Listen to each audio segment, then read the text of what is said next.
விருதுநகர் ஆவியூர் வெடி விபத்தில் 2 பேர் கைது செய்யப்பட்ட நிலையில் மேலும் 2 பேர் மீது வழக்குப்பதிவு செய்யப்பட்டுள்ளது. காரியாபட்டி அருகே ஆவியூர் கல்குவாரியில் உள்ள வெடி மருந்து ஆலையில் வாகனத்திலிருந்து வெடி மருந்துகளை இறக்கியபோது வெடி விபத்தில் 3 பேர் உடல் சிதறி உயிரிழந்தனர். இந்த சம்பவத்தில் கல்குவாரியின் பங்குதாரரான ஆவியூரைச் சேர்ந்த சேது என்பவர் நேற்று ஆவியூர் காவல் நிலையத்தில் சரணடைந்த நிலையில் கல்குவாரியின் உரிமையாளரான சங்கரன்கோவிலை சேர்ந்த ராஜ்குமார் என்பவரை போலீசார் கைது செய்தனர். கைதான 2 பேரிடமும் போலீசார் விசாரணை மேற்கொண்டு வருகின்றனர். இதனிடையே கல்குவாரி வெடி விபத்தில் உயிரிழந்தவர்களின் சிதறிய உடல்கள் சம்பவம் நடைபெற்ற இடத்திலிருந்து சுமார் 1 கிலோமீட்டர் தூரம் வரை சிதறி கிடந்துள்ளது. இதனால் உடல் உறுப்புகளை கண்டுபிடிப்பதில் தொய்வு ஏற்பட்டதை அடுத்து ட்ரோன் கேமரா மூலம் சிதறிய உடல்களை மீட்டனர்.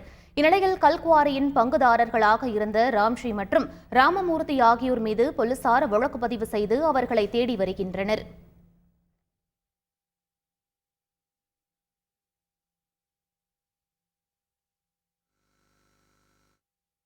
விருதுநகர் ஆவியூர் வெடி விபத்தில் உயிரிழந்தவர்களின் குடும்பத்தினருக்கு 12 லட்சம் ரூபாய் நிவாரண உதவி குவாரி நிர்வாகம் சார்பில் வழங்கப்பட்டுள்ளது.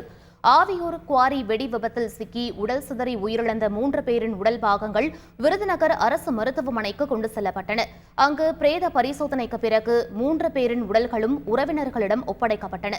அப்போது குவாரி நிர்வாகம் சார்பில் உயிரிழந்தவர்களின் உறவினர்களிடம் தலா 50,000 ரூபாய் பணமும் காசோலையாக 11,50,000 ரூபாய்க்கான காசோலையும் என 12 லட்சம் ரூபாய் வழங்கப்பட்டன.